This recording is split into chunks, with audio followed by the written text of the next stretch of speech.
It's beautiful. And I really, last summer, I had such a difficult phase, and all the tools also didn't work anymore. I felt like yoga didn't help anymore, meditation didn't, like, to make me feel better. But the funny story about it is, yeah, because it was not about running away from it, feeling better. It was about surrendering to it. Like, yeah, I feel like shit. Okay, can I sit with that? And then without my doing, surprise, it transformed into something else, into so much joy and so much laughter, but also many moments. Also in Bali, I had many moments I was sitting in so much shame, so much anxiety, so much anger. Of course, right? But then it's not about what can I do now? What can I do now? What do I have to change in my life immediately to make this go away? No, can I first sit with it? And then it goes away. It transforms into something else. And I feel like if we are able to sit with discomfort, yeah, then what should happen?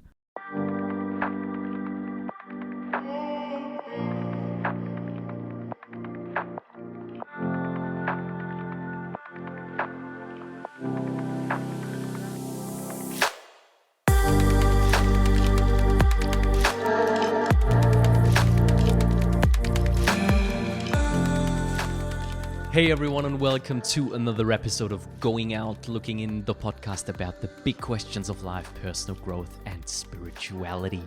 My name's Maxi, I'm your host, and I'm telling you, it's time to surrender. Surrender to the flow of life. Yeah, it's the highest path. It's the highest path, guys. The path of least resistance, the path of merrily flowing down this beautiful river of life and letting it take you to the most beautiful destinations with the most beautiful people, doing purposeful work, aligned with your purpose and why you are here. And if you're doing this, a whole other dimension opens up. So now you might be wondering, why is he talking about surrender once again? Yeah, because it was one of the main topics that my guest today and myself discussed in this episode. So today, I'm speaking with Sophie Bachmann. And I'm so excited to share this episode with you. In the preparation for the podcast and like some sort of like mind mapping and everything, I discovered a slight disbalance in male and female guests. And so I really made it a quest to bring on even more like female guests, an inspiring, kick-ass woman. And so on the lookout for those women, I was introduced to Sophie. And oh my God, I'm so grateful that I found her.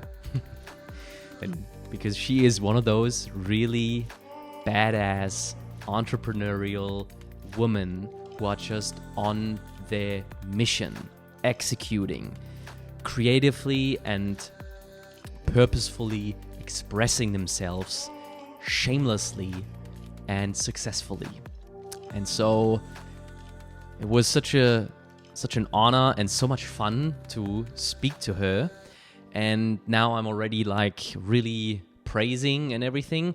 Let me tell you about Sophie and what she's doing. So Sophie is a certified mindfulness or meditation and yoga teacher. She is the founder of Zen Go, which is a mindfulness consultancy. And let me tell you, if that's not the coolest job description, I don't know what is. And with Zen Go, Sophie is basically helping quite big companies to bring more mindfulness, more awareness, more mental health and sort of awareness and consciousness to the workplace every single day. And I think that's a beautiful mission. And her success speaks for itself. So there seems to be a big demand.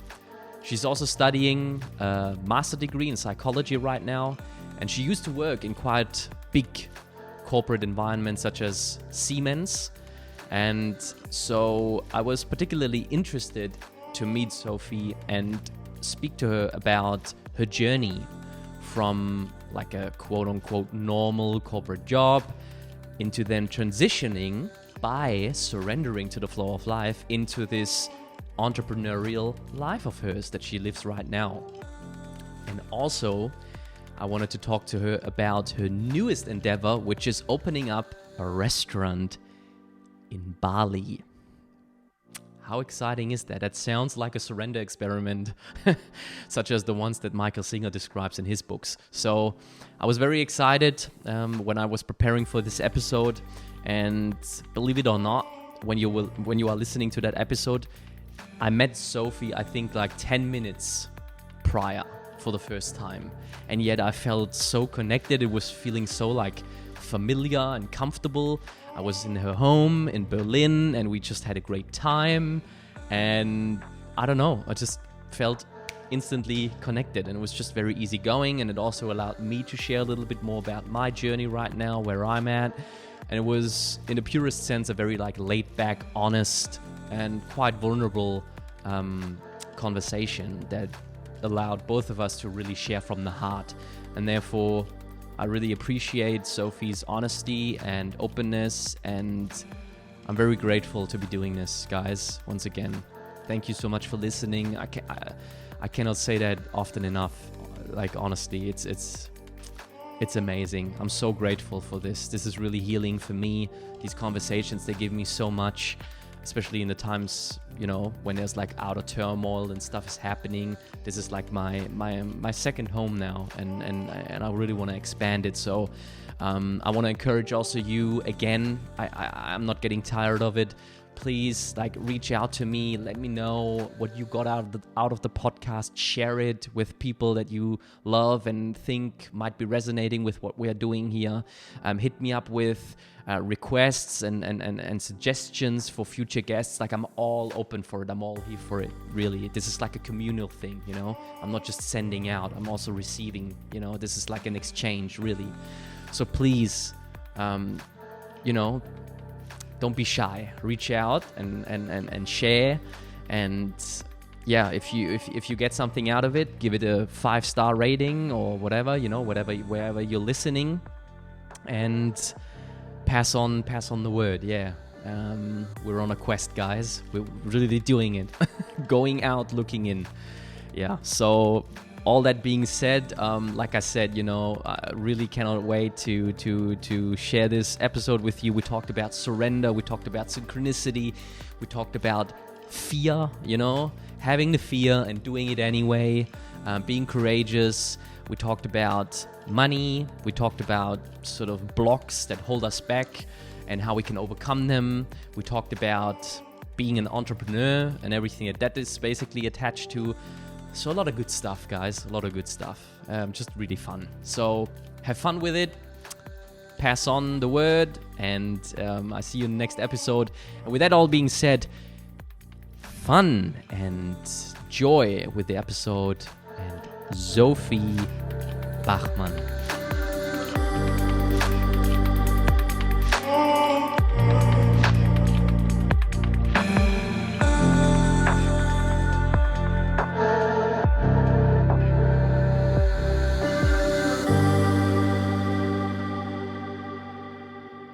I guess, you know, the whole process of the podcast, how this came to be and what we just talked about seems to be a lot of energies and synchronicities that now lead to this conversation, I feel like. Yeah. As well as everything that we're going to talk about. As well as everything that I'm curious about to find out about you. Because I feel like, although this is the first time that we met physically, we might have met before in some way or another. And so I guess I want to honor that first of all.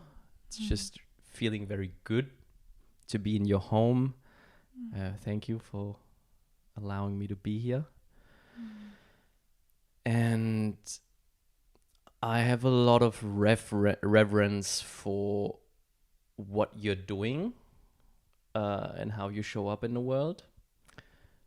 And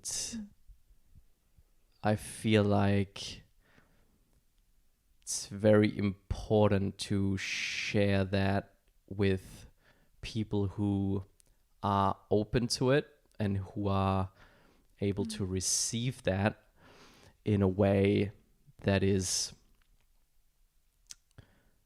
like authentic and that is raw and that is embracing all of the ups and downs that come with this life, and all of that just leading to you sitting here with me and just being in your power, which is very inspiring. So that's now my little starting rant and opening to this. I'm very much looking forward to this, and I thank you for being here.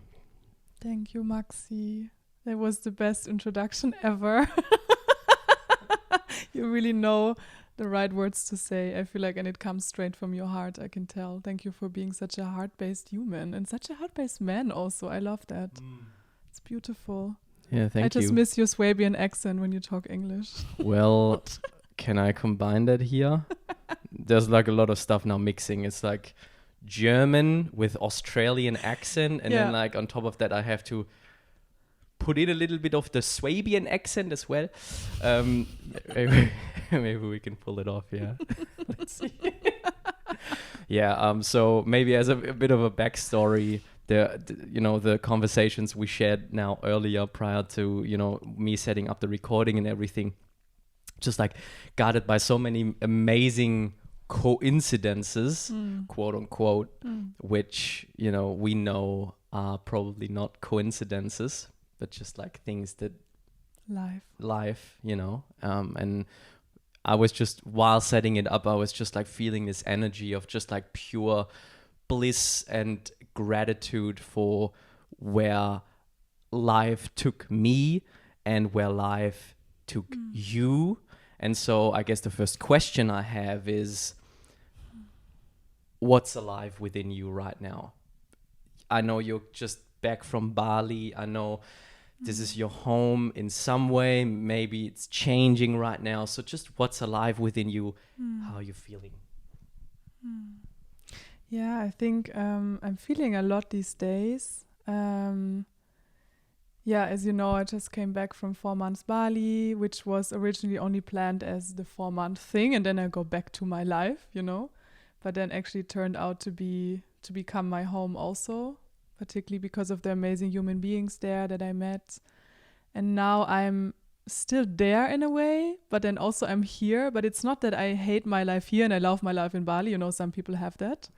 But I also love my life here. So also in the last days, I met a lot of beautiful people. Now I'm meeting you. And I feel like I have so much, I feel so lucky right now, particularly in terms of social. Like, I feel like I have so many human beings in my life that are so amazing and so empowering and just funny. And I have those now from 2 homes in the world, and that's super nice. But also it comes with, like, my heart is also crying a bit because I miss a lot of them who are on the other side of the world right now. But I think I think it's maybe my zodiac sign. As a Pisces, I'm very melancholic. So sometimes I have these moments like, oh, this moment 5 weeks ago when I was in Bali and this happened. But then I think, no, just be present. And I think our biggest gift, and sometimes it's so hard, right, when we go through these big transitions, it's like, no, whatever is happening, I am here now. And I'm in a lucky place where right now it feels like everything is going super well in my life. So it's easier to be present, of course. But still, the mind wants to wander off. And then also wandering off to July when I go back to Bali, wondering, will it be the same? But no, I'm actually just here and grateful for this moment in time that we have here together. Yeah, so okay, now there's it cat hair? Maybe it's cat hair, no? I think this was my hair. Okay, well, certainly wasn't mine. You're so funny. I love that. No, but it's really what I want to emphasize, and what I also want to use as a segue to my next question is that I like there's some stuff that we can try to transport via audio, via also video, but there's also like an energy that's coming from you that might not be able to be received in a way by the listeners or the viewers. But let me just tell you, like, to be in the presence of someone who is living from a place of alignment is very inspiring and very like powerful. And so I would ask you how you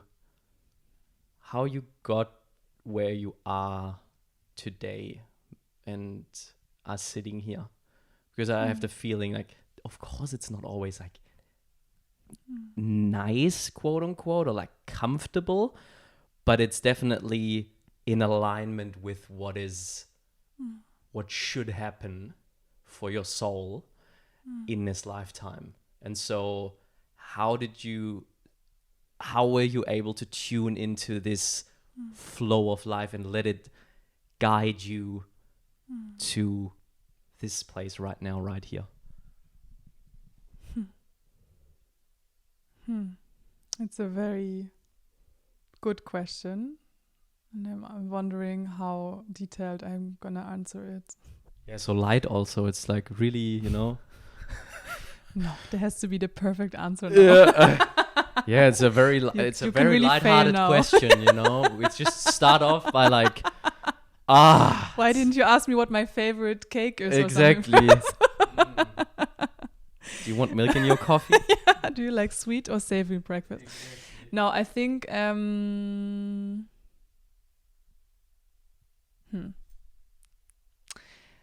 So many friends of mine, particularly the ones that know me really well and that are people who give compliments.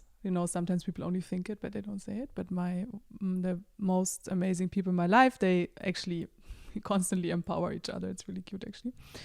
And they often say that I'm someone who, no matter if good things or bad things happen, I can always come to the light again. Like I have a talent, and I don't say only I have that. I'm just saying what they tell me.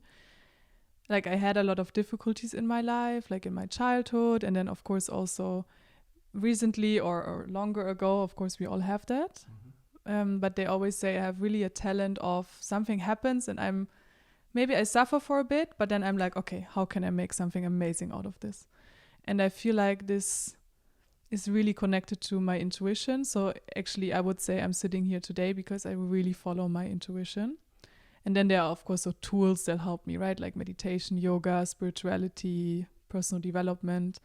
But after all, sometimes when also people ask me, okay, how did you set up the business? How did you do this? How did you do that? I'm sometimes like, I'm sorry, I would really love to give you a 10-step plan, but I don't know. It was just a dance between my intuition and life, but always trying to go to the light in a way. Not even wanting that consciously, but just I just feel like maybe deep down I have a lucky belief that I deserve a good life. And I think we all deserve that. And sometimes I think we forget, and then we stay in something that we don't like, or we suffer way too long. We don't let go because maybe deep down we think, I deserve that. I'm not a good person. But I think we all deserve that. And I think that can be a very powerful motor to move further. And I think life rewards us also. So I feel right now I'm being rewarded for a lot of work that I've done. And that feels really good, yeah. Was that a good answer? Yeah, it is. I would say from the range of like 1 to 10, it was 7 maybe. Still some time to make up for it. Yeah, no. Well, so I subscribe to that, and I think it's the truth. Because, yes, living in alignment and doing things that are good for you personally, professionally, and just how you show up in life, I so strongly believe and have experienced is inherently intertwined with self-worth and your ability to love yourself and to accept yourself. And I'm raising my hand because I'm not there yet to the capacity that I think have to be in order to receive a lot of the magic of life and the gifts of life. Because subconsciously, for me, there is still a little bit of doubt, a little bit of not feeling worthy enough. And I guess there's like environments where it's easier, where it's a little bit harder. Living in Potsdam in a very posh area with people who are earning a lot of money, very prestigious jobs and whatnot, is an environment where you are constantly, this is how it is for me, I'm being confronted and mirrored back sort of what this society has in mind, or sort of like this is like the curriculum you follow in order to live a successful life, quote unquote. And so to always like come back and center to, okay, nice, now where's my place here? Takes quite a lot of like work and surrender. However, and this is also the root for my, or like a really good mirror for my lack of self-worth in some areas. For example, when it comes to finances, I feel like there's a lot of shame also to receive money. Then when it's there, really tightly holding on to it, not wanting to let it go. Swabian. Exactly. And that is, it's not a good mindset. It's not a good vibe. It's not a good like intention. And so when you talk about that, and because what I wanted to express with that is just like how important it is to feel worthy and to have self-love in your heart and in your core, knowing you deserve everything good that's happening to you. I would ask you, like, how did you cultivate that? How did that come into your life? Was it a process? Was it intuitively? How was it? I think it's a journey, and I mean, so often I also have moments when I don't feel worthy. I mean, I still have that. I sometimes don't know if it really goes away, if it's about making it go away so that the lack of self-worth is replaced with self-worth, or is it about acknowledging, there's this part of me that doesn't feel worthy, but I'm not going to listen to it anymore. I would say this is more what happened or happens to me. And then it gets maybe more silent, more quiet. Maybe in the past it was more loud. The first time I heard about meditation, I can tell you, I was having a super bad heartbreak. It was maybe in 2016 or 15, something like this. So 8 years ago. And I felt so bad, like my heart was like shuttered down to the deepest place. And then I went to a psychologist and I told him I have no self-worth. What can I do? And he said, that's bullshit. Everybody has self-worth. No, but for most people, it's clouded, So then he told me, start meditation. And I was really like, is he serious? Like, how would that help me? Sitting with what? My eyes closed? And he said, yeah, you start with 5 minutes a day. And I really thought he's really bad by psychologists. I was really gossiping about him back then. And now I'm like, okay, he might have had a point. So I don't know, just for me personally, it's this, okay, there's a situation, maybe a decision to make, or maybe I have an idea, and then all the thoughts come in, why you're not good enough, you're not ready, everybody's doing it already, or nobody's doing it, so all the reasons not to do it.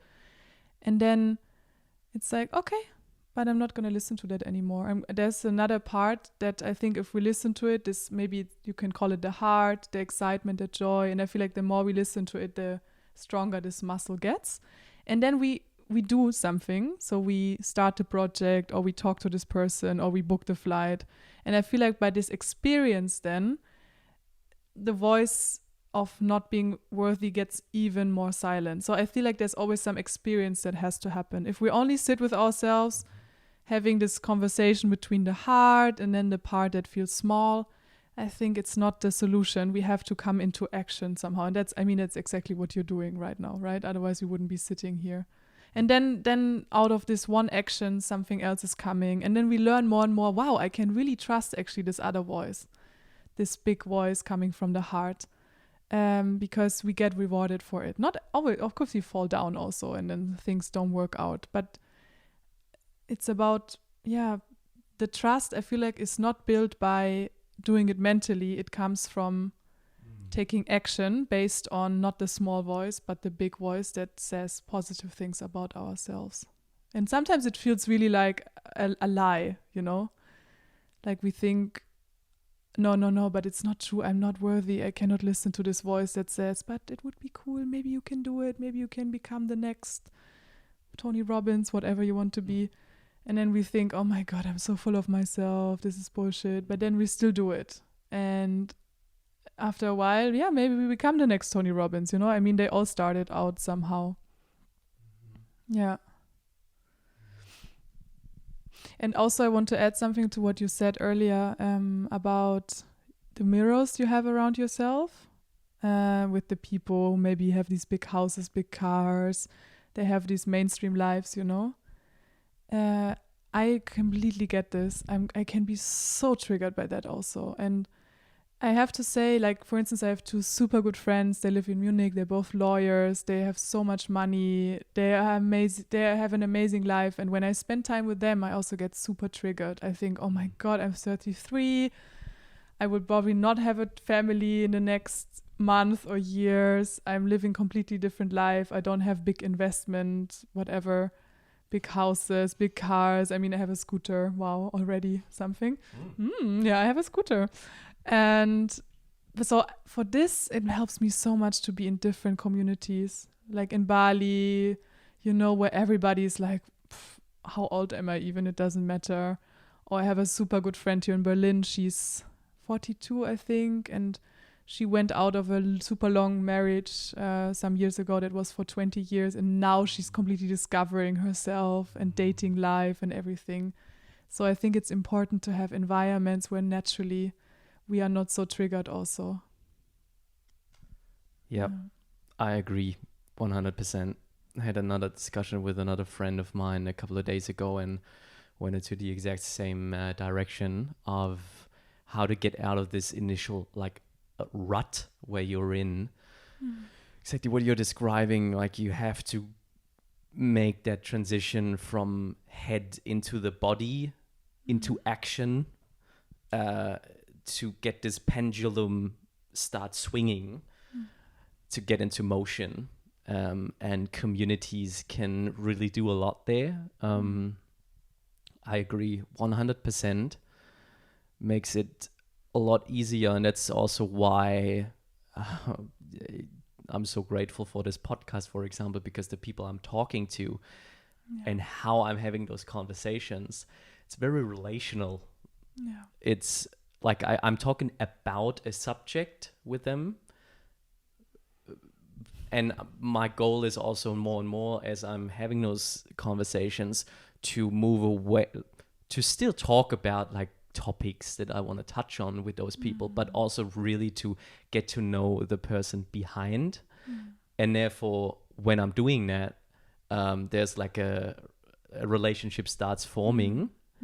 And therefore, I'm now all of a sudden, I'm in touch with a Columbia professor or like, I don't know, a very amazing men's work facilitator or whatever it is.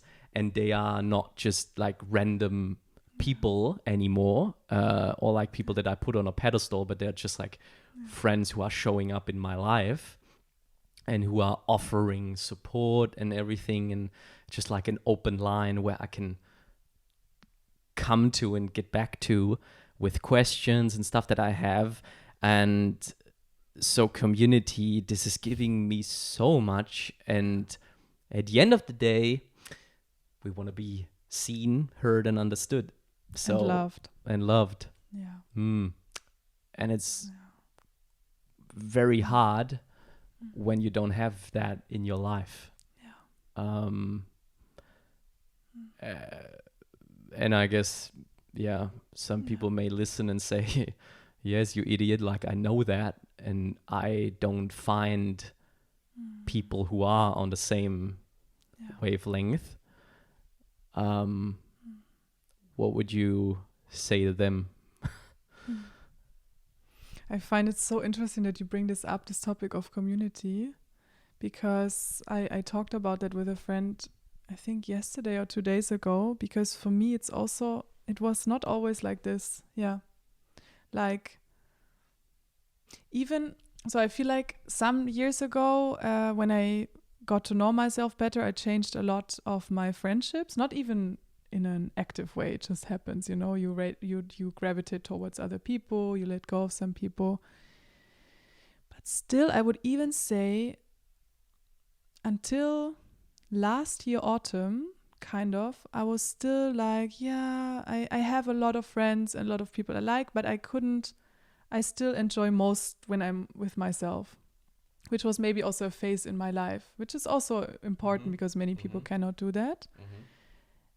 And then I would really say only since the last half a year, I really, really understand what it means to have this level of connection with people, where you feel seen, where you have also so much fun, where you just want to be in a space together, even if the person is completely different. Then it's maybe even more interesting. And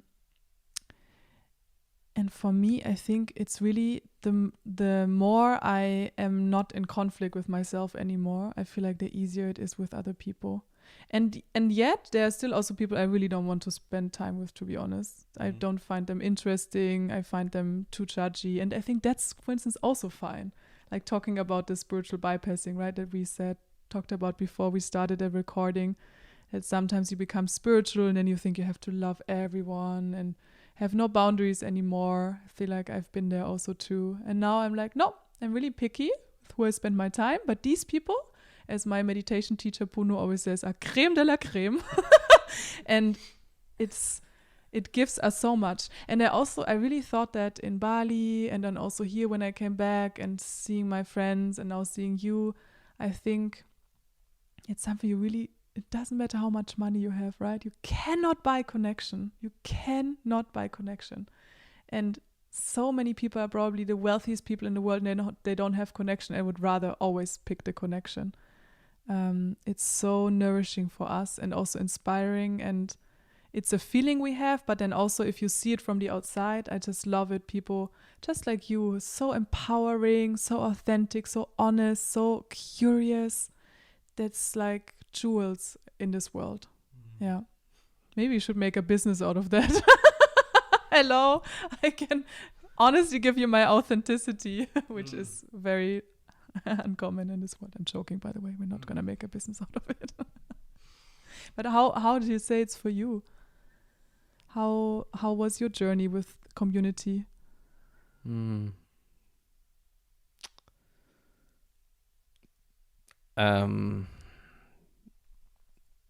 It's a very hard road for me. It's a very, that takes me back to my teenage years, and I have the feeling, that like school and being a child, and for me it was really a teenager, for me like 14 to 17, 18, where I really, now having like the vocabulary for a lot of like stuff inner work, I would say I've done a shit ton of shadow work back then, and trauma healing subconsciously, because I was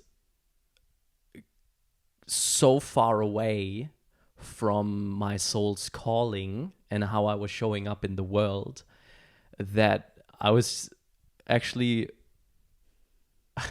I was actually talking to someone about this maybe a week ago, after 10 years or something, not having talked about this, and now you ask me that. There was a time where I was incredibly lonely, and I'm choosing lonely and not alone because I'm alone quite a bit. And I choose that very freely and wisely because I like that. But being lonely is a completely different cup of tea. And I was very lonely when I was 15, 16, 17. Although I'm very extrovert, I can be, and open and everything, but damn, like, it doesn't mean anything. It doesn't mean anything to be extrovert and loud and talkative and whatever if you are not authentic and honest, because the frequency you put out is what you get back. And the people you connect with, they're gonna connect with you based on the frequency you're sending out. And my frequency was fucking low. And so I attracted people who now I don't really connect with anymore as much. That doesn't mean I'm judging them in any way or shape or form. Not at all. Not at all. It's just a different vibration, and they're at a different stage in their lives where I'm in right now. But to overcome this shame also, to move on from that, and to feel worthy enough to say thank you. Thank you for the time we spent. My way is somewhere else. Took so much, and took, like you said, experiences, me going really like cutting everything and leaving my old self and life behind when I was 18 and traveling to Australia. That was for me restart. Okay, and now show up in a way where there's no prior identification of who Maxi is. Or no. It's just like now, presence, like who are you right now? And then getting mirrored back that frequency. And it's like, wow, amazing how I can feel and who I can attract. And now it's 10 years later or 11 years later, sitting here with you. And it's just like, yeah, deep gratitude for that. Deep gratitude. But it's work every single day to not give in to that lower part of yourself, to feel worthy enough to be with these people. And when they are in your life, taking moments and really the energy and courage to share that and tell them authentically. This is, I find, so important. There can be like the most amazing wellspring within you. Like, share that. It makes such a difference. It makes such a difference if you're just sharing that with other people. It's the most beautiful thing. And so as soon as I started opening that door, so many amazing people entered my life, which I'm beyond grateful for. Some left, and some are leaving in some shape or form also right now. Relationships change, and so just grateful. Just thank you. Thank you. And that trust of there's coming, like, there's gonna come more things, like there's more people are gonna come. Yes, it just makes space, huh? If someone's leaving. I also thought that when I left Bali, I did like a dinner the last evening with 12 friends, like really amazing people. And then I thought, I was standing there looking at them and I thought, wow, 4 months ago, I didn't know any of them. And it's not like I was coming to Bali making a list of what I wanted. No, it just came, but it's exactly what you said. You have to open this door also of this the love and the appreciation you have, and then also share it with people, expressing appreciation, giving compliments. I actually learned this from one of my best friends in Bali. Her name is Mitzi. I always call her Mitzi Cat.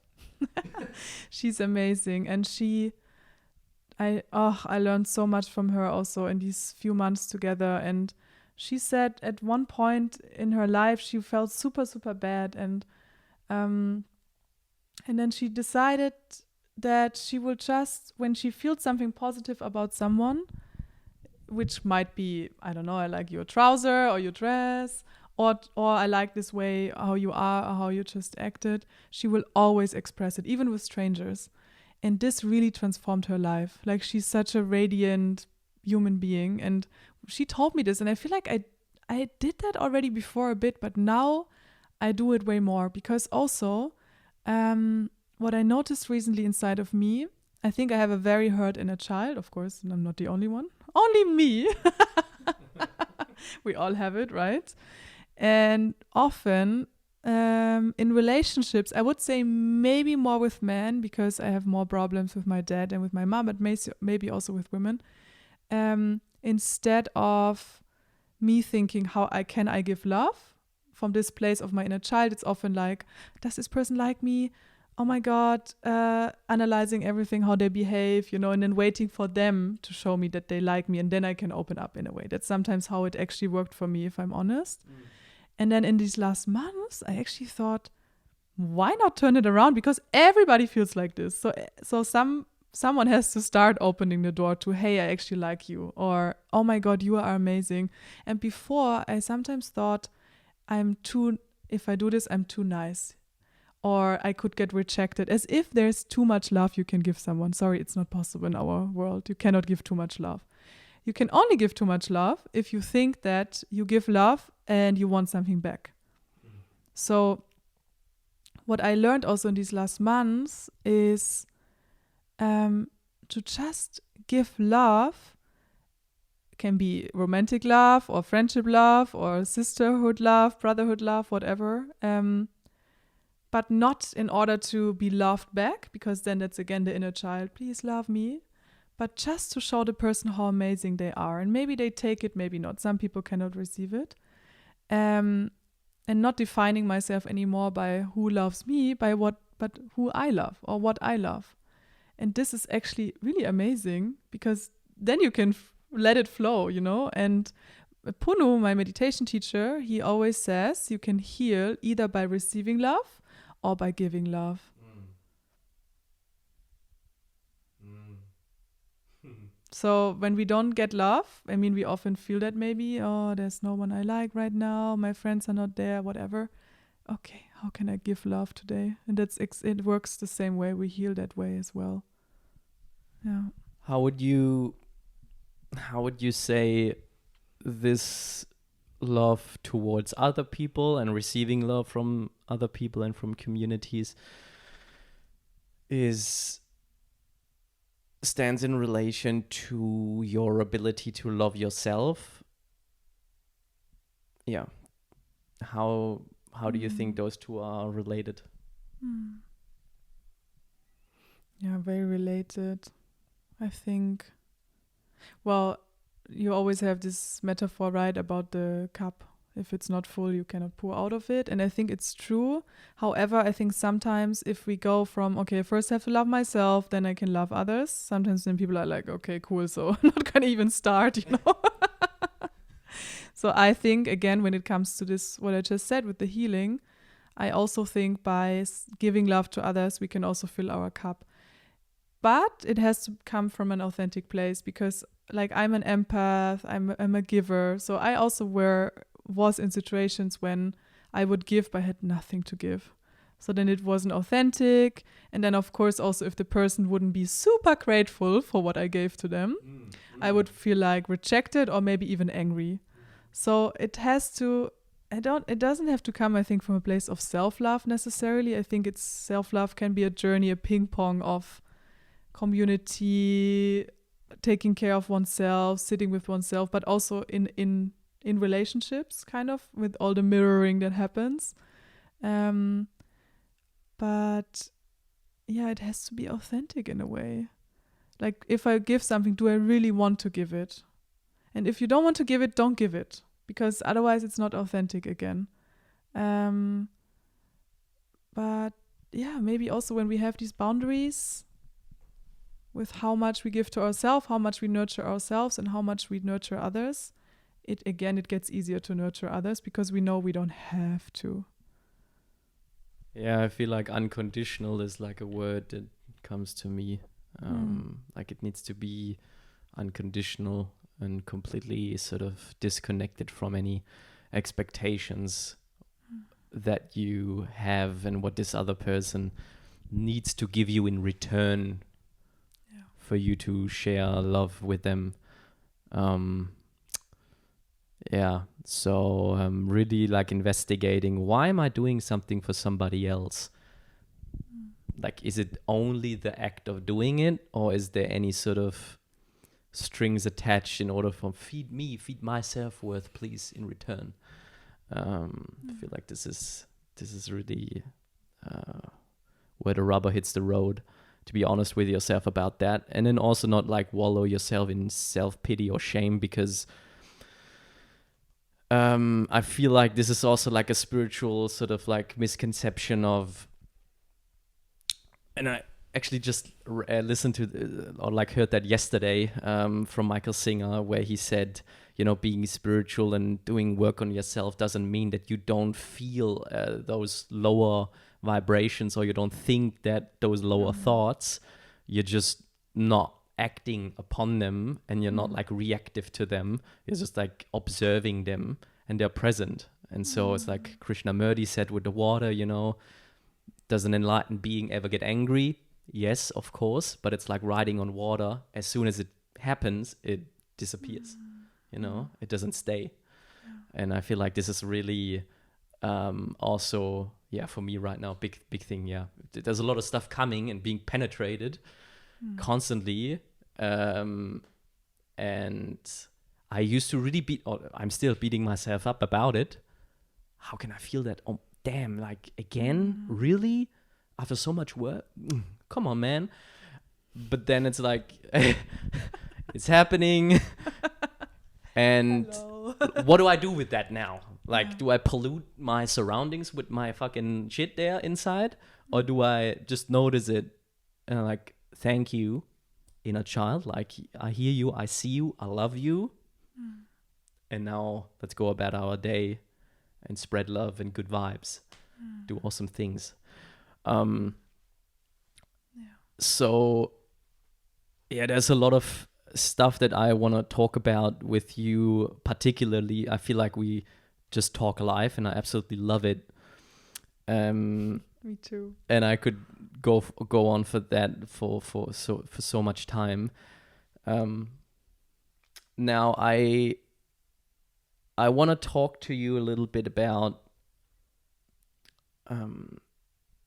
sort of navigating the signs that life was giving you and what you were receiving in your life professionally, in the work that you've done, working in corporate jobs and then transitioning into your own business. And now, apparently, I only got a newsletter. I haven't talked to you about it, so I would be curious to explore it with you. You seem to be an advanced surrenderer. Like, to me, it seems like you're quite good on like, life is showing me this. Okay, let's do it. Okay, so however far you want to go back, you can go back. If you want to start where you are right now, you're welcome to do so. But just a little bit talk about that surrender and letting life show you what are the next steps for you. I would be super curious.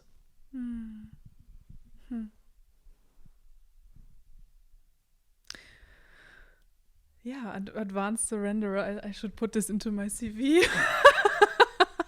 I love it, but it might be true. I don't know.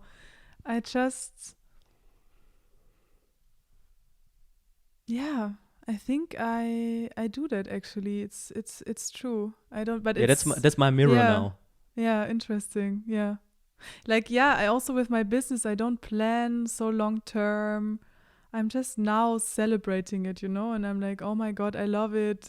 Sometimes I cannot believe it that I have this freedom, also that I could be in Bali for 4 months. And even there, I didn't have to work. Like, there were other people in the co-working who still worked there 10 hours. I didn't do that. I just have fun in what I'm doing. And I think surrendering for me is really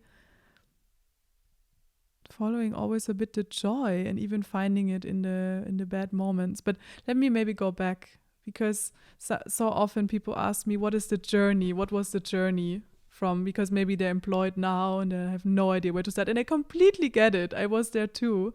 And again, I cannot give a general 10-step plan. I can just tell my own story, which is basically really probably about surrendering.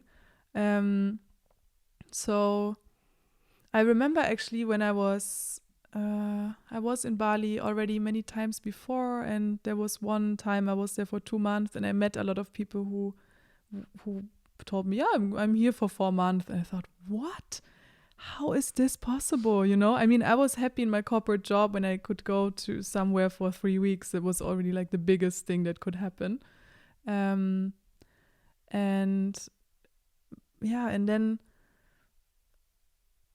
with my business, it was literally me following what I love. So I was working at Siemens, a big corporation, and I was just starting to teach yoga, meditation, but I didn't want to get anything out of it. I just thought I have to practice somehow. Everybody's stressed. Okay, come on, let's do something. Can I quickly ask, like, was really like, because I feel like this is like, you hear that a lot. I'm just like nagging you a little bit. Yeah. Is that like there was really nothing that was leading you into the thought of direction, or I could do something with this? No. No? I mean, yes. That's amazing. I mean, it's wasn't- amazing. Yeah, no, I think I was doing my yoga teacher training, so I wanted to be a yoga teacher, yes. But no, oh my God, I was happy in my job. I was loving I earned good money. I loved the international job. I never thought about myself becoming a freelancer. It was not even something that was a dream of mine. It was just a completely different world. I didn't even think about it, And even in my studies in business administration, we also had a lot of entrepreneur classes and stuff. I never took them because I just wanted to have this international marketing job that I then got at Siemens. So no, it was more like I just wanted to practice. And of course, it sounds also easier than it was. Oh, I just teach and got started. Of course, there was a lot of courage I needed because I felt like many people will judge me so much for these practices. I remember my manager, or maybe it was a colleague back then, when I said, oh my God, meditation, yoga, it really changes how I show up here in the workplace. I feel so much better. And she said, well, it's amazing, Sophie. I noticed the differences, but please don't tell anyone that you're doing this. So it was still very different mindset, When was that? It was in 2017, but it was in Bavaria. Okay, so that means minus 30 years. Yes. Basically took place in the 80s. It took place in the 80s, yes. So there was a lot of stigma around meditation, or was, I mean, maybe still is. But the background is also, when I started this whole thing, I was planning to quit anyway in 6 months because I wanted to move to Australia for a year. I wanted to do this work and travel thing before I was getting too old. So of course I was also in a place where I was like, okay, I'm gonna leave anyway, which is the best place to be in. And I sometimes tell this to people when they're like, oh, I want to quit my job. I say, oh my God, that's the most amazing place to be in, because now you can just fully become yourself at work, and maybe actually then you're gonna love it again. And so I started, I'm just gonna sum this up because I feel like I told this story so many times that I cannot hear it myself anymore. But basically, this grassroots initiative, right? That's what you call it when it comes from the employees, an initiative, not from the management, not top down, but bottom up. It became super big, super fast. It was crazy, really. There are so many coincidences, quote unquote, I could tell you about. So basically starting to lead mindful breaks, led after some months to the CEO of this company. It's a 60,000 people company, invited me for a meeting because he said, I heard about this movement you created. I want to know about it. Why are every Wednesday these 40, 50 people waiting in front of this room not getting in anymore? And I totally believe it was a mix of course, there was a demand that was not being met. But also I was fully doing it from my heart. I didn't hold back, I was just whatever. I just want to teach. I want to help. And then every time something came to me, like the HR department said, hey, we want to do an interview for our intranet page, whatever. Or, hey, you should talk to this person. I was always saying yes, always. It completely burned me out, to be honest, because I was still doing my full-time job. But I was always saying yes to whatever came. And I was also not holding back. Like, oh, there's the head of organizational development. I'm just going to go there and bluntly schedule a meeting. Oh, yeah, I have a meeting with the CEO. Okay, I'm going to write a business plan on how we integrate mindfulness into the corporate Siemens strategy. Just going with the flow. And that's maybe, without doing that on intention, that's maybe exactly what you mean by just surrendering and saying yes. And there was a lot of work and a lot of uncomfortable moments, but actually what happened, it's just summarizing, I then created this business plan. I found a super high manager in Siemens that wanted to actually roll out a global mindfulness program, and with me hiring me as a mindfulness manager. And then we didn't get the money from the CEO. And that was like 1.5 years after I started these mindful breaks. And then I thought, oh my God, at this point, I was so done with my normal job, Then I knew, okay, I want to do something with this. But he was actually the one, this guy, this manager, he said, you definitely have to do this as a freelancer, as a business. And then still I said, no, I cannot be a freelancer. Oh my God, I need safety. And he said, but I told him, but I'm going to quit my job for sure. I don't know what I'm going to do. And then he said, okay, but I'm booking you for a conference in October, so you have to anyway get a tax number. And that's how it started. And that's how, for the last 3.5 years, it's been going exactly like this, just going from one thing to the next thing without having a big plan, but always saying yes and never feeling also too good for something. Not in terms of not asking for good money, but I was also teaching some things where there was one person online, video off, mute, 45 minutes I was teaching a keynote, and I thought, okay, this is ridiculous. But okay, I'm just going to show up, do the best I can in these moments, and then the next thing comes. And now this whole journey led to Bali, led to me questioning, okay, I want to live in Bali longer, how can I get a visa? It's not possible. Everybody told me it's so difficult. And then my roommate told me, I want to open a restaurant in Bali. And I heard that when you have a business with Indonesians, you can get a visa very easily. And I was like, oh, okay, cool. I'm just going to do it. So I'm investing money.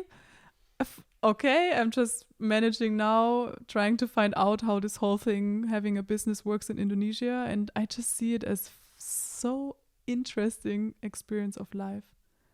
And that's maybe the last thing in the surrender journey for me. It's also remembering we're all gonna die. And life goes by so fast. So why would I stay too long in something, a relationship, a job, a situation that I just don't enjoy? Why? We're not here for that. And yes, we might have the risk of living under the bridge. Actually, it will never happen in Germany, particularly in our privileged backgrounds. But how can I live my life fully? And this is what I'm here for. But not everybody is. Some people also want to have a more flat life. This sounds very judgy, but I don't mean it like so judgy. And that's also fine. But I think you are also one of these people who want to really be alive. And for that, we have to make bold moves. Otherwise, we don't have the intensity that we're looking for. Yeah. Amazing story, amazing power that emanates from you, and so beautiful to see you in that space. It's very nice, honestly, super nice. Thank you. Yeah, it's very, very nice. And there's a lot of people, I believe, that are listening to this who have somewhat of a yearning and a calling that is crystal clear, but they shove it down again and again and again and again. And so I guess I want to ask a follow-up question, and I don't know, maybe you just, I don't want to put words in your mouth, but like, when you hear of people who have ideas, who have visions, who dream, and wish to do something different and make a change, but they feel like, they're not doing it. Like, what would you say, maybe for you, but also when you think of other people, like what would you recommend? Is there something you can say to encourage people or something to take this step into pursuing something that they want to pursue, but they don't really feel comfortable doing it? Yeah, 3 words. Just do it. Just do it. No, I mean, I know it's not so easy, but I think often we, for instance, when we want to quit a job, then we are like, oh my God, but I don't know what's going to happen. I don't have a plan. We always want to have plans, right? And the mind always only knows the past. It doesn't know the future. So the mind is often rather like, oh, I hate it here, but at least I know it, so let's stay. And I think it helps to just think about what's the next step. What's the next step? And if I am somewhere, I think this example of a job, I think many people can relate. So maybe I don't like my job. So maybe I don't even have to quit immediately. Maybe I can start a side project. Just start to spend more time with doing things I love. And then from this, something new comes out of it. And then it's again like, what's the next step? I once heard this example about, or this metaphor of thinking about it like following the navigation. It's when you drive, you always get the next step, right? You drive, and 300 meters you turn right. You don't really see the entire journey all the time. You're just like, okay, now the next step. And once you've taken the next step, then you get the next step. So this is also how you can see it with life. You only get the next step. This is shown as this excitement and this yearning we have for something else. And then, of course, not waiting until the fear is gone. Being courageous doesn't mean the fear is gone and then I do it. Yeah, great. Congratulations. That's not courageous. It's really, I am so afraid. It feels like I'm about to jump from a cliff, and then still I'm going to do it. And then there's also, I'm a big fan of Tim Ferriss. I feel like you actually look like him, and you also remind me of him a lot. So actually, you may be the German Tim Ferriss. I shamelessly accept that. Yeah. No, but seriously, I mean, you also have this energy. I love it. Finally, I have Tim Ferriss in Germany. And he has this exercise. Maybe it comes from you secretly. Do you know the fear setting exercise? No. You should know it because you're his alter ego here. Yeah. I'm pretending right now. I don't know. Like, tell me about my practice. No, it's actually really great. I teach that also in some courses I'm doing. It's maybe we can link it up. It's just an exercise to consciously, cognitively deal with fears, because we can deal with fears, or maybe better word is anxiety, worries on the physical level. Like we can try to calm our nervous system down when we are in a state of anxiety. But sometimes it just helps to do it like cognitively. And it's an exercise where you really look at your fears, because most of the time we're like, okay, I should quit my job. Oh my God, exciting. And then, but I have children, or, but I have a house to pay. I have this. So the fears come in. And then we're like, okay, whatever. Okay, let's go back to my work and hating it. So we don't really look at the fears. And in this exercise, there are different steps, I think 4 steps, where you really write down, okay, what are all the fears? So you really write them down. Maybe you have 50. You write 50 down. And then for each of the fears, you think about, okay, how could I prevent this to happen? And how could I repair it? So let's say I'm so afraid that if I quit my job, I will be broke. So, okay, how could I prevent this? Then I can think, okay, maybe I start my business, and if I don't make money within whatever 3 months, I'm gonna work in a cafe, whatever. And then, okay, but if it really happens, and if I'm really broke, what would I do then? Okay, I could borrow some money from my family, I could get a loan, I could, worst case, go back to the job I had probably. So we do this for all of the fears, and then we already see for most of the fears, nothing so bad can actually happen to us. And then the next step is, what would I actually miss out if I don't do it? So if I'm unhappy in my job and I'm so afraid of letting it go, and maybe all the time focusing on the fears, what could happen, but now we want to focus on, but if I don't quit it, what do I lose? What do I miss out? Like, maybe I'm miserable, maybe I hate my life very soon, maybe I will regret it for the rest of my life. So we also think about these fears in a way. What if I don't do it? And then the last step, I think, is, if it works out super well, what can I gain? Really focusing on, oh my God, who could I become, if I do this? And I think, yeah, these practical exercises can also really help.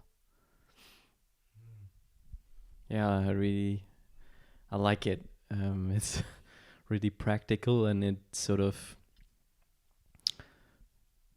yeah, I really like this sticker there. There's like a little how do you say, a picture, and it says yesterday, and it's crossed out, and then it says tomorrow, also crossed out, and then it says now, very big in the center. And I'm right now, as you were talking, I was really like I was really present with you, and I was in the now, and at the same time I felt and this is like really the benefit I feel like of meditation, for example, to observe like what's going on. And I was observing myself really quite closely then, because I was already like sort of applying it to my situation right now, and I'm just like, okay, what am I scared of? And also, what could happen, and why am I not taking certain steps? And so that was nice. It was a nice experience. I wanted to share that. And yeah, I did like a somatic breath work session yesterday, which was absolutely amazing, hosted by Justin, who I did the podcast with, I think 2 episodes ago. Yeah, just a little shout out to Nirvana Mind and Body. They are amazing. They're doing really incredible work. Really like combining breath, really like intense breath work with childhood trauma and healing, as well as meditation, transcendental meditation, amazing things. And I feel like, yeah, there's no way around working with yourself in order to build up like inner strength to handle what's coming from the outside, and then like finding that strength within, and that like fundament of security that you need in order to make those bold moves and to face those fears that are always going to be present. And that's also something that comes up for me more and more, because now I'm like super honestly, like I'm looking at you, and I'm looking at other people that I'm also talking to on this podcast, which I really from the bottom of my heart admire. Like there's like something that I really admire about them always. And I actually got hit up by someone now that the podcast is growing, and now like an agency for I actually didn't know that this exists, but there's like agencies for podcasters who like people with podcasts apply them, or like individuals apply work with them, and then they reach out to podcasts and ask if this person would be a potential guests for the podcast. Wow. And then I just realized I could never do that because I need to feel this strong connection to the person I'm talking to. I need to be intrinsically motivated. And I still looked at the person, but like it was at that point like a complete stranger, and there was no connection being made for me. And so, I always like see something in the person that I really admire. And every single time, sometimes in the podcast episodes itself, but also sometimes after or before in the conversation, I find out that they are scared.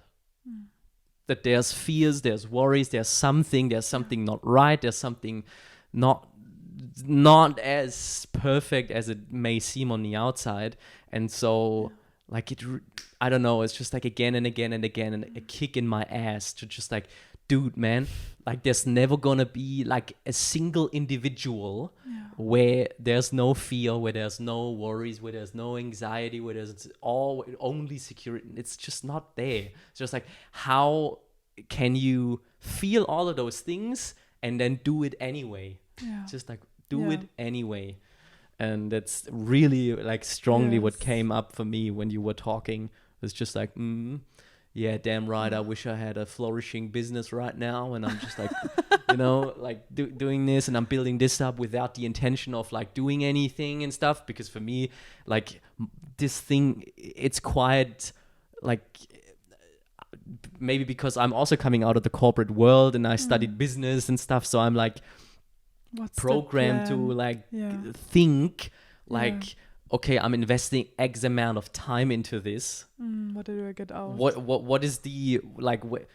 And then it's just like really, like, dude, this is nourishing, and this is like when I'm looking at my bank account right now, I'm like, oh, okay, interesting. Hello, surrendering, exactly. But then I'm like going back to the point of like community. It's like, yeah, I'm very rich. Goddamn, I'm super rich. I'm so rich. And there's like people I think with a lot more money on their bank account than I have currently. But damn, like their social bank account, empty. Probably red, not as red rich. Numbers. Yeah, I'm also like really feeding into stereotypes. I mean, I wish everybody there are like also rich people who are really happy.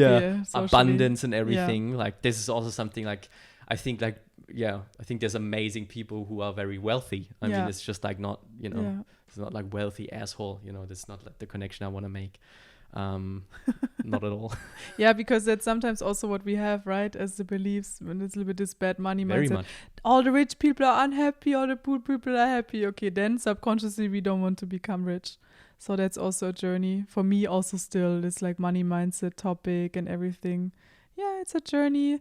I mean, it's so funny how if somebody offers us a job, let's say a corporate job in whatever way, and we're like, oh my God, this is so boring. Then we're like, oh, okay, I will only do it if I get a lot of money for it. But then we do something we really love, and then we're like, oh, I can do it for free because I love it so much. Why? This is also so funny, actually, that why can we not make good money if we love it? Why not? Life, that's also something I'm learning more and more. Life can be effortless. And I know half of the population will be triggered now because then like, oh, but some people, I know, I'd say this only from my own experience about my own life, which has always been in comparison to other people in a super privileged place. But also I went through so many phases of burnout and feeling so bad and having no energy anymore. Because I always felt like everything has to be full of effort. Right? Only then it counts. Maybe that's also a German thing. Erst die Arbeit, dann das Vergnügen. First the work. That's actually crazy, yeah? I want to say this and then also another saying. It came to my mind in Bali. I was telling my friends, like, oh my God. So first the work, then the joy. It's something, I mean, it's actually something we say a lot, right? It's not a very secret saying. It's really in our DNA. Yeah. And the second one is, and this I find even crazier, it's Vertrauen ist gut, Kontrolle ist besser. trust is good, but control is better. And I feel like we have this so entrenched in ourselves. And that, of course, if you want to control everything, like you want to know the next 10 steps, otherwise you will not do it, then it becomes very heavy and it becomes really full of effort. And sometimes even if we think life has to be effort and something comes to us effortless, we say no to that. Because the ego also always loves to have challenges, right? Like, oh, how can I get this job? Oh, there's first an application, then there's assessment center, 5 interviews, then I will get this job. Do I even want it? I don't know, but it's a challenge. Or, okay, maybe it's not the job I'm gonna get, it's the climbing up the Alps. I'm gonna go from this mountain to this mountain. And then sometimes if something is too easy, like, oh, somebody just offered me this job, or, oh, there's this person in my life, I really find him really cool, I could have a relationship. No, I need a challenge. Then we make our lives way harder than they have to be. And now I'm more like, what comes easily to me? I'm gonna say yes. Because why so much hustle? That's so alive with do you it. have That's that also? so much. That's really very, very present with me right now every day. Because I get up in the morning in an apartment where I'm just like, oh my, like, namaste. Oh my God, what is happening? Is this real? Then I'm going to the bathroom and it's just like this hammam. It's just so big. I want to come to your flat. Come over. Really, it's like it's absolutely ridiculous. It's absolutely ridiculous. Yeah. And I'm just like, I'm in the greatest like demut and like gratitude for this, and but to a place where it's also not healthy anymore. Where it's just like I'm not feeling worthy of this thing. Yeah. It's that thing again. And so, and this is like really, I really like this conversation also because like it's in a bit different. It's also allowing me to be and share a little bit more about what's alive within me. Is really like this. What's happening is that transition also when you say like the effort and stuff and what is worth something. I'm really feeling like sort of this privilege that we have and that I have also when waking up in this apartment, for example, is like, okay, now this is your responsibility now to make something out of this, which is worth something, which is valuable, which helps people. And so this podcast for me is like, it's really fulfilling to me on a very deep level. And the feedback I get is mirroring that and is like amplifying that. And so I'm just like, okay, Maxi, come on, keep going. It's good. It's okay. It's enough. It's enough. And because it comes so effortlessly, and it is also not like a 50, 60 hour endeavor that I'm on here. It's like it takes a good chunk amount of time. It does. I'm also getting like faster and stuff and like editing and everything, but it still takes up some time, but it's not a full-time job. And so I'm like trying to fill the holes in between with like stuff that usefully I can sort of like do in this world and this is showing how sick it is, because I'm feeling like this is my Daseinsberechtigung. This is my like reason to be existent in this world, is I need to give something to the world, and X amount of hours I need to invest into work in order to be worthy of existing in Germany, for example, and living the lifestyle I am. Because this is my responsibility towards all the people who are suffering, who are not in the same like very privileged position that I'm in, etc., etc. So this is really like deep from the heart now, sharing that. But that's what's going on in this little guy right here, and in the mind. And so all I'm saying is to, like, I'm in the middle of like this process of making friends with this voice more and more, building a relationship to my ego, because it keeps saying those things. It keeps shoving down those bad energies into my system. And I just realized I cannot make it go away, but I can sort of like befriend it and sort of embrace it and hug it and say, okay, like I hear you and I appreciate you, but we are still going out now when it's sunny, and we're gonna enjoy some sun rays, and we're gonna soak that in, and we're gonna like enjoy life right now with a little bit less money, with a little bit of like less worldly things that like, and a little bit less security that all of like my old job was giving me and stuff. We are doing this right now very consciously, and let's see in 6 months or 12 months where I am. But it takes a lot for me also to surrender to that, and just like to become and be at this place. And I don't even want to know where I'd be without committing or having committed to liberating myself from myself. Like, this is my North Pole. It's like, I'm liberating myself. This is the and at the core of my being is like, I'm not letting this voice run my life. No. And so that's where I'm at, and it's just coming up right now. And now my voice tells me, dude, man, this is like a podcast where you are interviewing someone, and now you're just sharing for 5 minutes what's present with you. But but it's also about you.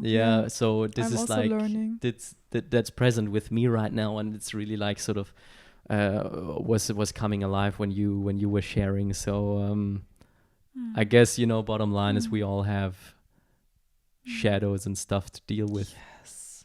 Yeah. So much. And it's okay. It's so okay, and it will never go away probably. But yeah, I get it also with this allowing ourselves to relax, to not work. Oh my God. Yeah, I feel like that's also something only in the last month I really feel more free of that. Because in Bali, I lived in this house with other people. They're all self-employed / artists. And actually, before I left, we were all quite busy, because with one of them, I'm also starting this restaurant business. But when there was like 1 month, I think February, I sometimes felt like, is anybody working in this house? And then I had my online sessions for Zen Go, but it was also not so much. It was some per week, so I had to prepare them also and had email communications, but it was less than normal. And also I was like, okay, normally I would stress now, just not gonna stress. It's happening, I have time, great. So then we were going on these trips, we're going to the beach, we're just hanging out. And again, I thought, thank you, life. What if I would be super busy now? I would have to say no all the time to things I really want to do. But it's really allowing ourselves to do this, right? And I also not everybody was excited about what I lived in Bali. Many people also mirrored me this like, yeah, you're in a bubble. I mean, yes, but sorry, we all live in a bubble, always. Also here we are in a bubble. And wait until you come back to real life. Of course you're so happy now because blah, blah. And I thought, no, I'm so happy now. Yes, I'm in a tropical environment. Yes, it's amazing. But actually, I can tell you, I saw so many people who are super unhappy next to me. I was so stuck in traffic every day with my scooter for like half an hour. I was like, okay, not gonna move, inhaling all the smog. When I came home, I put a tissue on my face. It was black. And I still loved it because I love it. I chose it. I love Bali. I love scooter driving. I love looking around. And so many people next to me were like, I don't like this. Why is there so much traffic? So in every bubble, you can be happy or unhappy, right? And I had also moments when I thought, wow, I could feel really guilty now for having time or having the opportunity to be here. And I thought, no, I'm not going to feel guilty anymore now, because it doesn't help anyone if I feel guilty. And the funny thing is also, when I went to Bali, I thought, it would be nice to do some kind of social project, but also I didn't look. And then I remember I came back from a little vacation on an island, came back to Bali after New Year's, felt super happy. I fully enjoyed it. And then I I don't know, via a friend, I learned about a school, Sarihati School, which is a school for children and teenagers with special needs. So I went there, just also fun, like, oh, they're gonna do a salsa class. I'm like, cool, I'm gonna come. And then I fell in love with the children. And then a friend of mine, we teamed up and in 1 week, we raised 2,000 euros for this school. Again, effortless. Of course, we had to put some work in. But again, also, I feel like if we are in this place of allowing, of enjoying, not feeling guilty, automatically we give a lot.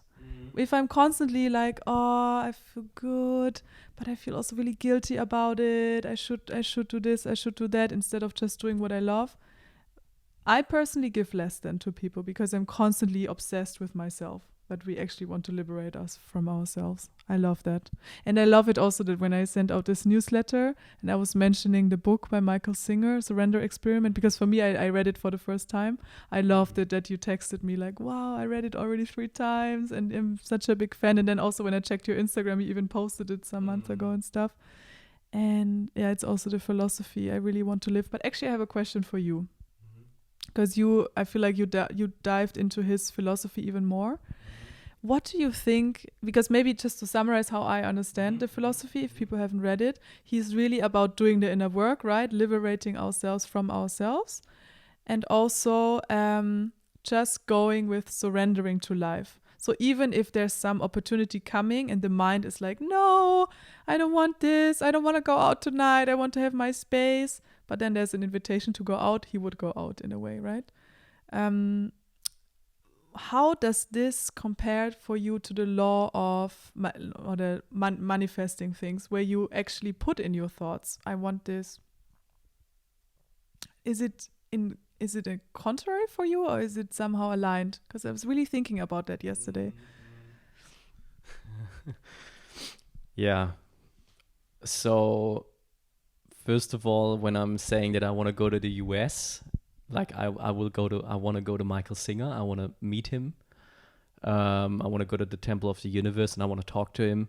I mean, absolute, like, talking about manifestation, I want to do a podcast with him, but it's like a different thing. But just like spend time with him, and like, because he is my teacher. Like, he's really my teacher. I'm listening to him every single day. I read all of his books multiple times. And so this is the way for me. This is my way. And so I was really going deep down on those questions as well, because surrender is very subtle. I feel like, and this is my experience with surrender, it's very subtle. It's the highest path, but it's very subtle. And so when I think of surrender and navigating surrender versus making things happen,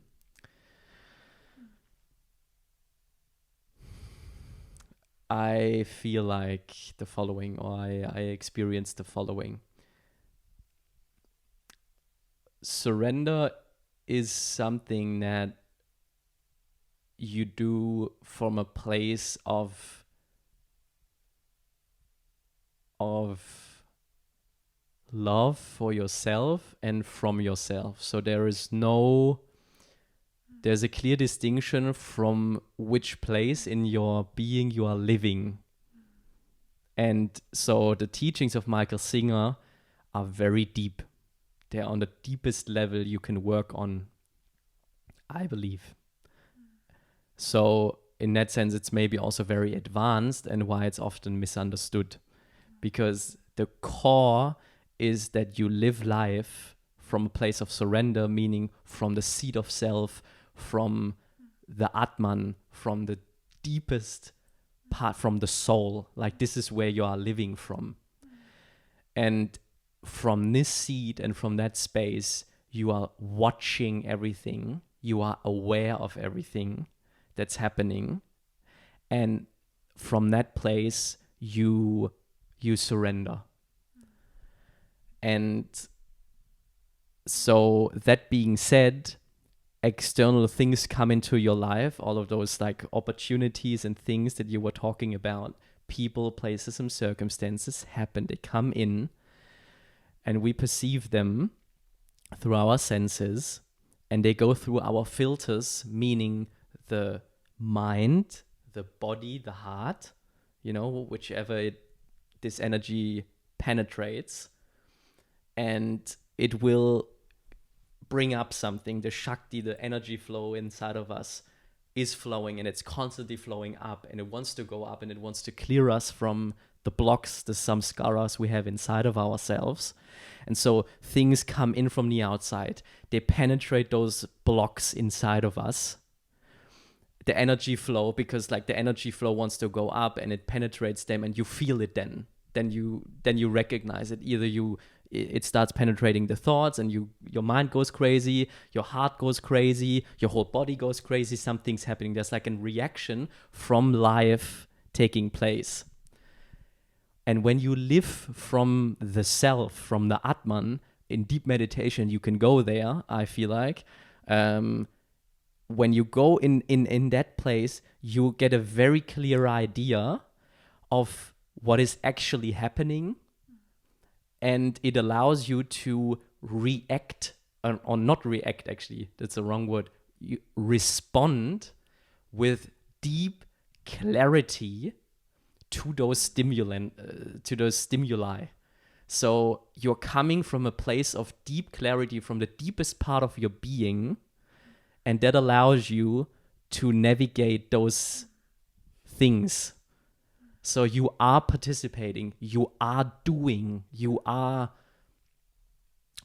engaging, you are making things happen, but you're not reacting based on those lower vibrations or those lower parts of yourself, meaning the heart, meaning the mind, meaning the body, which is just like the follow-up reaction to something. And that is for me surrender. So you neither suppressing, that's probably the lowest thing you can do. Something comes up and you suppress it, then it will just like stay within, and its energy, it cannot evaporate, so it stays in the body. It manifests as sickness or something like that. The second thing you can do, which is already better, but it's not the highest thing, and this is what so many people get wrong, I believe, it's expressing. You can express that. You can go, and I would advise to do it in an environment that allows that, a safe space. I don't know, go in a forest and scream, go into a boxing class, talk to someone, I don't know, in a channeled way. You can express what's alive within you, but surrender is experiencing that, and that's the highest thing. You experience it, you are aware of it, but you're neither expressing it nor you're suppressing it. You're just letting it happen. And it will, and this is the thing, like it will do its thing. It does exactly what it needs to do. And this is my experience with like surrender, is really, yes, I'm experiencing this right now. Again, shamelessly, I'm just putting it out now. The situation I'm in right now, this is 24/7 fucking surrendering for me. And experiencing what I'm experiencing. Because my heart right now is like fucking shredded into pieces. And it's hurting so much. It's screaming all the time. But like I'm still the one who is aware of it. And I'm aware of like my heart screaming and shouting. And so I do manifest, and I actually want to also get on this more on the podcast. I want to invite some guests talking about manifestation a little bit more. But the heart guides the mind. It's also something that I've learned. The heart guides the mind. And so when I'm manifesting not from the mind, writing something down or thinking of something. I'm listening to the intuition, which then comes through the heart, and then it goes into the mind, allowing me to put it down on paper or something like that, or articulate it with you now, because I have plans and stuff that I want to do, but it's coming from a deeper place. And when I'm getting stimulated by something from the outside, I'm still surrendering to this from that deep place. And I'm also able and willing to to let it take me into a different direction. And because, like, to be honest, and then I'm also stopping, on the deepest level of manifestation, what do we want from manifesting anything? In my experience, and this is also Michael Singer's teaching, what do we want when doing anything? I want to feel good. That's it. We just want to be okay inside. We just want to feel okay. And so, like, if you once understood this on a very deep level, like, what then? Like, then everything becomes just an act of surrendering to the beauty of, like, spinning on this little planet in the middle of nowhere, and these amazing things taking place, and you're just witnessing that and experiencing that for what it actually is. And if you can do that, there's so much grace and beauty and love in that. Automatically, you're gonna be an amazing gift for this world, of course, because you're coming from love. You're coming from a place of being fed from the inside rather than needing things from the outside, because you're coming from the deepest place. And this is why surrender for me, and this is the way. It is the way, and this is my my little rant about surrendering. And I just have to tell you, you are such an amazing human being, Maxi. Really, just observing you in this, you have so much passion for this teaching, but it's an experience thing for you. It's not the theory. You experienced it. That's why you can also explain it so nicely. And you doing this podcast, it makes my heart so warm, because I love it when people do what they are supposed to do. It's the most beautiful thing. And I know you have all these voices and fears and and also now you're going through a transition in the relationship part. I know it's so hard, but I'm just seeing it and I'm like, oh my God, don't worry 1 minute. You're gonna be so fine. You're gonna be so successful. I know you cannot see it yet. And of course, I can also not see your exact path, but I'm like, I would bet a lot of money on you. If you were a horse on a horse race, I'd bet a lot of money on you. Like, completely, you will be completely fine. And yeah. And thank you also for explaining this, how he means it from Michael Singer. And, it's so interesting also. I also think the more we are able to witness and observe all this, sorry to say it like this, shit from our mind, and all, of course, also the challenging emotions, all the discomfort, the easier life gets. After all, it's actually like this, because why are we not all living our dream life? Because we are afraid, or we self-limiting. And of course, I'm also doing this a lot still, huh? Completely. It's like step by step, molding away all these self-sabotaging limits. But I think it's really this being able to sit with ourselves, being able to witness and being able to distinguish, right, between what is coming from which place. Mm-hmm. And sometimes we even think it's coming from deep place and it's not yet that. But okay, whatever, we learn. And it's so funny how we are in our society, so focused on outward learning. But we have to learn really have to get to know ourselves, and then everything actually falls into place outside. Of course, with work and with effort, but it's beautiful. And I really, last summer, I had such a difficult phase, and all the tools also didn't work anymore. I felt like yoga didn't help anymore, meditation didn't, like, to make me feel better. But the funny story about it is, because it was not about running away from it, feeling better. It was about surrendering to it. Like, I feel like shit. Okay, can I sit with that? And then without my doing, surprise, it transformed into something else, into so much joy and so much laughter, but also many moments. Also in Bali, I had many moments I was sitting in so much shame, so much anxiety, so much anger. Of course, right? But then it's not about what can I do now? What can I do now? What do I have to change in my life immediately to make this go away? No, can I first sit with it? And then it goes away. It transforms into something else. And I feel like if we are able to sit with discomfort, then what should happen? Then we can actually try everything. And even if we fail, then we sit with discomfort. No problem. Right? Yeah.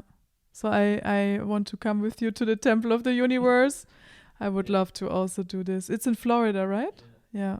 I think you're gonna have him as an interview guest. Yeah, I manifest that, and let's see if he can surrender. Just use his okay, own Mickey, teachings against him. Yes. I'm here. Here's your microphone. Let's go. Come on, man. Surrender. That's what I'm gonna do. So I'm very grateful to have, I guess, some more time today, like that we can hang out. Now looking at the time for the podcast, I think it's a good chunk of things that we've covered. I just want to give you the opportunity to share, express whatever you feel like, and maybe we haven't touched on it. You seem important. What is coming up for you? Whatever you feel like sharing. I think maybe just another reminder to everyone listening: we're all gonna die. It's so German. Just think of the most negative. No, seriously, we're all gonna die. So, and it actually goes by so fast. I mean, it really goes by so fast. So, really, live your life, and in baby steps, create a life that feels good, and don't stay in places that don't feel good. It's this sentence, right? Love it, leave it, or change it. And what most people do is staying there and complaining. No, that's not part of it. Love it, leave it, or change it. Bam. And life will always reward us for it. But we need to show up and be brave. There's no way around that. But that's why you have people like Maxi doing this podcast, to give you the kick in the ass. And also by that, we always teach what we need most. That's why I'm a meditation teacher. I actually did a Vedic astrology reading. I can also recommend that to you, by the way, and maybe to everyone listening. I did an amazing Vedic astrology reading with an Indian guy for $50, and he's very famous. He has like 20,000 followers on YouTube. So he's really a popular guy in India. And when he looked at my chart, he laughed so much. He said, "Oh my God, of course you teach meditation, mindfulness, because you need it so much, right? You have so many thoughts. You're so in your mind." I'm like, yes. So it's also, by the way, okay to teach something that we are not perfect in yet, or that we are also on a journey, because we're all learning together from each other. Yeah, we're here together. Walk the talk, guys. Yeah, walk the talk. That's it. Thank you so much. Thank you so much. Thank you, Maxi. It was Appreciate such an honor. you deeply. We do it again for sure. We have so much more to talk. I think I should also start a podcast because I want to interview you. Okay, it's a good intention and a good starting point, I guess. Being curious about people, brought me a lot. That's amazing. There's only so much we can do by ourselves, and so never taking this for granted, and doesn't feel at all that we met for the first time. True. I see you. I appreciate you, everything that you're doing, how you're showing up in the world. And I'm excited to see you grow and bloom even more.